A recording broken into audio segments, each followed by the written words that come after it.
Good morning and welcome to Farmer Fridays. My name is Elizabeth Lynch, your current Miss West Virginia 2022. On this podcast, I get to interview some pretty cool people, some agriculturists in the state of West Virginia and across the nation. And I'm super excited. We have our program manager from community markets today. How are you today, Mark? I'm all right. Yeah, doing great. Doing excited, a little excited. It is Friday. That's right. Yes, it's always a good one. It's a Friday. Oh, typically, I record these interviews and it's usually like a Tuesday or Wednesday. So I'm pretty pumped that it's actually Friday on Farmer Right. Friday. So I wanted to go ahead and start with, a question that I ask everybody. So tell me a little bit about yourself and your agricultural background if you have one. Sure. Yeah. And thanks for having me, Elizabeth. I really appreciate being on the podcast. And congrats to you. I read about Martinsburg naming Elizabeth Lynch Day, which is pretty cool. I was like, well, look at that. Yeah, yep. Not every day that you get, a day named after you, so. It was a little wild, a little wild. I don't know if I'll celebrate next year, but who knows? Right. Yeah. Well, we're gonna have to, do it up big. Um, So myself, as far as agriculture background, don't have one. I grew up in the suburbs of Northern Virginia, and really kind of looking back, it would have been nice to have kind of that farmer lifestyle. And I know there's a lot that you learn, just kind of hands-on skills and such and discipline. I learned that in other ways, with my background and upbringing, but just kind of missed out a little bit on that.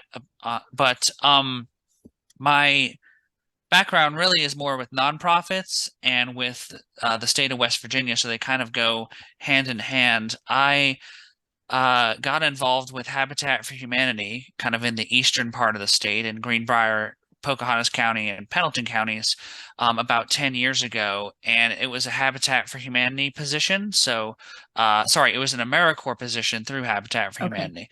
And so I did my term of service with that affiliate and really just never looked back, never as far as nonprofits and as far also as the state of West Virginia. So became a resident, and it's been great since then. Yeah. Yeah, so that's amazing. How did you decide in your life that this is the path that you wanted to choose? Yeah, well, I mean, my parents really kind of put into me early on the idea of service, and a life of service is a life of joy. It certainly has its challenges, but we're here to give ourselves for the good of our neighbor and community, and so that got me kind of thinking in the nonprofit direction, and um, yeah, it's been a good journey. And then just coming to West Virginia, obviously the mountains are beautiful, a lot of beautiful nature and scenery, but really the people. There's some of the best people here on earth, and I really am excited just to be able to live amongst them and kind of call myself a West Virginian now and be able to serve as well. Yeah, I definitely could not agree with that more. Yeah, as Miss West Virginia, I love the people of West Virginia. So that's pretty exciting to hear. And I love that. I grew up in 4-H and FFA, and then now in the Miss America organization, and we're constantly pushing community service and making sure that you're always trying to give back to the people around you. Because without your village, you wouldn't be able to do what you do right now. So now you're involved with the community markets. Talk to Mhm. me about how you found them. Sure. So it was actually a little bit less than 2 years ago at this point, and the nonprofit Community Markets Inc. was started on March 1st of 2021. So we are now 2 years old, but I was brought on in April, so a little bit after that.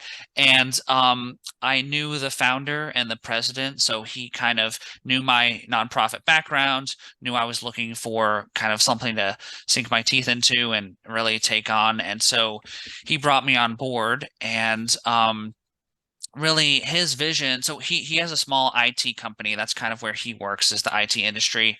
And he really wanted to give back, though, give back to the Panhandle, give back to Jefferson County where we're located, and give back to West Virginia at large. And so he really looked at our farmers and looked at our food supply and said, we can be serving our farmers who work so hard for our community, for each one of us to be able to eat good, healthy food, and then we can be serving as well food insecure families in our community with that very food that's grown in West Virginia and in our community. So that's kind of what got us all started. That's amazing. Now, Yeah. I am, big on the agricultural side of things, but this ties into not just our farmers, but again, our community and supporting low-income families in the state of West Virginia. Can you name the mission of community markets for somebody who might not know, who is looking in from the outside looking in? Sure. So yeah, our mission is pretty simple. We exist to connect locally grown food to families in need. So our programs center around serving our farmers, like I've mentioned, as well as serving low-income families, and really just kind of connecting the two because not everyone has that access, that ready access to healthy West Virginia grown food, and we're trying to just make that more accessible. Um, so our vision is that West Virginia grown food is on every West Virginian's plate. So how do we connect, our farmers doing the growing to our families who really need that nutritious food? And that's each one of us, of course, but we definitely try to highlight those who would have less access, kind of left to themselves, so to speak. Absolutely. You said Yeah. West Virginia grown food on West Virginia plates, and I got goosebumps immediately. I'm ridiculous. I love that. And I love that you guys are, pushing that idea and making sure that everyone has that opportunity. How do you make that opportunity happen for people in the Eastern Panhandle?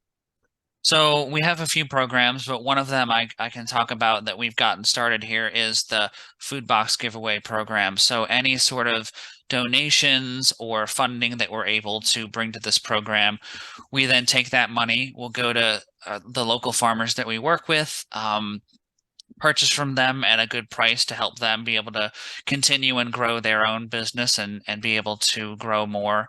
And then we will package that up into boxes. Um, and we'll serve small families, single individuals, all the way up to larger families, just whatever the need is. And then we'll distribute that out at kind of a centralized point. So with some of our partners, we've been able to do 2 of these food box giveaways so far. So it's pretty small scale still, and it's centered out of Jefferson County, but we're really looking to grow and expand. And it's really a model that can be taken anywhere.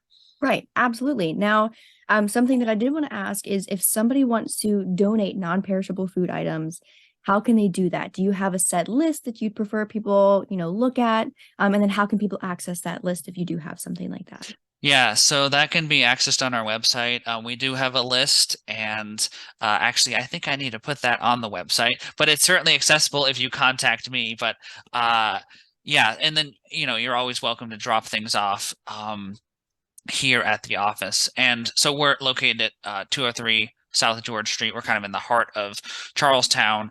And so we have had people stop by. It's always good to see, those in the community that really have an interest in helping others. And I do want to mention with the program itself, we have a mix of, everything we source and buy isn't from the local farmers. We also, as you mentioned, we have non-perishable items that you would get from a grocery store, but we try to be balanced in every box and have a mix of both, because really having a filled pantry is part of food security as well, not just like your perishable items. So it's a mix. Of course. Yeah. And now the other thing too is people can supply non-perishables, but right now one of the biggest things for you guys is having that continuous funding to make sure that you can purchase the perishable food items from our farmers markets. Is there any way that your community can come together to help make that happen? Sure. So actually, we've had some really creative folks with ideas for fundraising step forward. So like the VFW here in town is going to do a breakfast in June, which is pretty cool. And so all the proceeds will go towards the food box giveaway and helping, again, buy from our local farmers and then putting that on the plates of food insecure families in our community. We've had the Jefferson County Community Choir step forward, and they're going to do a charity concert, which is really cool, and help fundraise and, also get the word out just about community markets and what we're doing and that sort of thing. So there's always creative ways that fundraising can happen. But we always welcome any sort of donations of time or, of in-kind donations of the non-perishable foods, or, just simply write a check. We're always looking just to increase our impact and serve more families. Absolutely, of course. And you said earlier that this is still in, just the Eastern Panhandle, and you're looking to expand. So on top of that plan, what other plans do you have in the future for community markets? Yeah, so there is the food box giveaway program, and actually working with your own organization, we're looking to do one in June up in Berkeley County. So that'll kind of move us one county over and more into the state, so to speak. We definitely, so as far as other plans, last Friday, so just a week ago, another Farmer Friday, if you will, we we just went up into Pennsylvania and picked up a double axle 6x16 refrigerated trailer. So with that, it's really, really exciting. With that, we're going to be able to start transporting food directly from farms to families. And so, the idea, well, really, we'd be setting up. Probably looking at 2024, so next growing season, setting up some mobile markets. And then in addition, we just were able to start accepting SNAP. So, and then we want to start a SNAP stretch program so that anyone coming to our mobile markets to use their SNAP dollars will get a 50% discount, just helping their money go that much further to be able to purchase that much more local food. So, we're really looking at low income neighborhoods on the Panhandle as well as different food deserts around in that geography, and then setting up mobile markets there. Also, actually, more current, or what will happen sooner, is there's a market run out of a neighborhood here. Actually, a local church here in Charlestown that it's not officially a farmer's market, but it kind of acts as one. So Community Markets is taking over the management of that starting in April, so actually about a month out. So you'll be able to order throughout the week, and then we'll make the purchase from the farmer and then bring to a centralized location on Fridays. And then pre-orders can be picked up. There'll also be booths set up for, walk-up sales and that sort of thing. So we have different avenues and different ways that we're really trying to make local West Virginia grown food more accessible to anybody, really, with, of course, the emphasis on the low income or the food insecure families.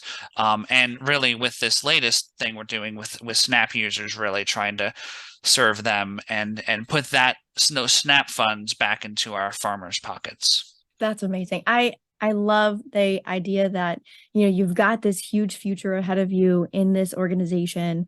You've got these amazing plans just to make sure that the people of West Virginia are able to, go on with their daily lives and make sure that they're also supporting our agriculturists in the state. Phenomenal. Makes me super excited. I'm sorry, I get, excited over, the cool things. Sorry. But I did want to ask, if somebody at home is listening throughout the state of West Virginia, whether that's the southern part of the state or northern part of the state, and they're interested in maybe starting something like this in their area, how could they go about doing something like that? Sure, yeah. So I mean, you want to know where your farmers are for sure, and get connected. And there's plenty of ways of doing that, but certain regions will have a planning coordinator with the West Virginia Department of Agriculture. So I'm plugged in with mine here on the Eastern Panhandle, and that's one place you can go. There's plenty of online resources to find out where your farmers are, but then also look in places that who can you partner with that is also working with food security and local food that you may not expect. So, we're plugged in with some local churches here. Like, you don't really think local churches and think food security, but really, there's a lot of good work already happening in the area. And where do you sort of plug in? We've had great help. Like we don't have freezer space. We don't have a refrigerated truck. We have the trailer now, but before when we were doing these giveaways, we didn't have that. But the local church here in town has really helped with letting us, store the dry goods and the frozen and refrigerated goods right before the giveaway. There's a lot of infrastructure that might exist in your community already that you don't have to have it all figured out yourself, or you don't have to own everything. Just, can you kind of form these partnerships? And that's kind of a key word, is form partnerships, because, community markets, we're certainly starting programs, but we're also trying to kind of weave ourselves into the fabric of what's already happening in our community, so that we're not, being redundant in offering services.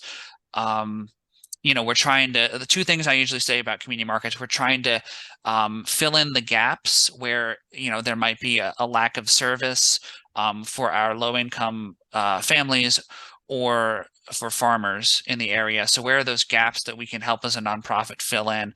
And then also, where can we be a force multiplier? And like I've been talking about, plug in to the community members, the organizations, the programs that are already doing such good work to support our farmers and to, increase food security in our community. So hopefully that helps. I mean, look at what's already there, and know your farmers. Yeah. On that same track, are they able to contact you about potential partnerships? And Yes. how could they make that happen? How could they contact you? Yeah, so go to our website, communitymarketsinc.org, and there's a contact page. You're welcome to go through that. And you can always, if you know Elizabeth here, contact her and she can put us in contact. You got So, it. but yeah, go through the website. There's a lot more information on there that you can learn about the nonprofit, the program, and really how you can get involved. And on the website, is there a section for maybe a family that's interested in becoming a part of the community markets program, in the sense that they are interested in receiving those boxes at the food giveaways? Yeah, we've gotten some folks contact us. It's all just through the contact page. So if you go on the website, it's through there. So simple, no application, or, no phone call needed, something like that. No, I mean, just an email letting us know your interest is a good place to start. And then we'll kind of have posted on there when the upcoming giveaways are happening. And there is some basic information we'll take when, on the actual day of a food box giveaway, the event itself. Really, we just want to know like where you're coming from, and then like family size, or how many children are in your family, how many like 65 plus, because we sort of, for tracking impact and looking for additional funding, we need to know some basic demographics, but it's really not anything kind of invasive. That's amazing. That's Yeah, great. yeah. So the other thing that I wanted to ask is, do you guys have any sort of social media, so that, we're really social media based right now, and people tend to follow, things that are happening in their community through that. Do you guys have a social media in order for people to follow that, to figure out when the upcoming events are? Right. So at the moment, no, and I need to get on that. I'm in process of hiring a Summer Vista, and that will, they'll be able to help with sort of expanding capacity, because right now, like, you have to understand, it's me and my board. So it's, if I don't do it, it doesn't get done for the Right. most part. So yeah, we will be on social media soon, but it hasn't happened yet. And for now, just the website is the place to go for all your up-to-date information and to get in contact. And if you want to make a donation, it's all funneled through the website. But you're absolutely right. Like social media, Facebook, it's all very important. And uh, we're getting there. We're getting there. Hey, So one step at a time. that's right. I'm jumping ahead. It's my fault. I'm sorry. But for That's those of you fine. who are listening at home, make sure that you click the link. I'm going to have that link provided right in the informational section of all of these videos and all of my podcast links, so that you can just follow the community markets link and get more information that way. So I did want to ask, this is my favorite question to ask, and I have asked you a ton of questions, and I'm sorry, but I just get really excited. But my favorite question to ask people is based off of the FFA creed. So you didn't start out in FFA or do anything like that, but the beginning of the FFA creed begins with, "I believe in the future of agriculture." And I wanted to ask you, why do you believe in the future of agriculture? Yeah, that's a good question. And It's tough. I knew it, right. I knew it was coming.